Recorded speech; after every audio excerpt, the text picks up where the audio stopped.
We are seeing for the very first time the events that led up to the police-involved shooting that claimed the life of a man here in North Baltimore just 2 weeks ago. WMER2 News' Jeff Hager joins us now with the body-worn camera images. Jeff?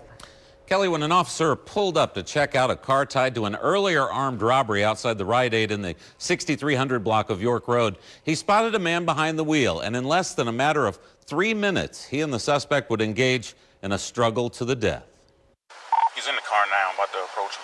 Officer Ryan Glass' body-worn camera and surveillance footage from the Rite Aid capture the moment the officer first encounters 24-year-old John Figgins, wanted for questioning in an armed robbery 3 weeks earlier. You can step out the car for me. Okay, 1 second though, buddy. No. Huh? No.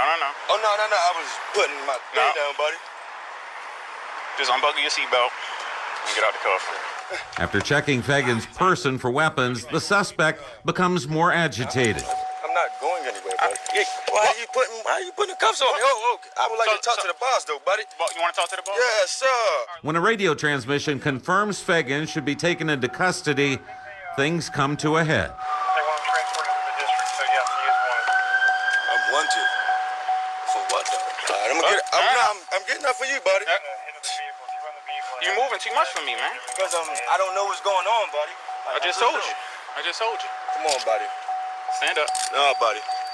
At that point, Figgins lunges at the cop, knocking out his body camera as both of the men fell to the ground. This is the suspect's firearm in his hand. A second policeman, Officer Joel Hawk, arrives as the two men continue to wrestle for the gun just out of the camera's view when 3 shots rang out, fired from the 2 officers' service weapons, fatally wounding the suspect. As you can see on the ground, 2 weapons. One is one of the officer's weapons, which at one point is wrestled from the officer, and the other weapon is the weapon from the suspect. What we want the public to see is what our officers go through. This was at 9:40 in the morning.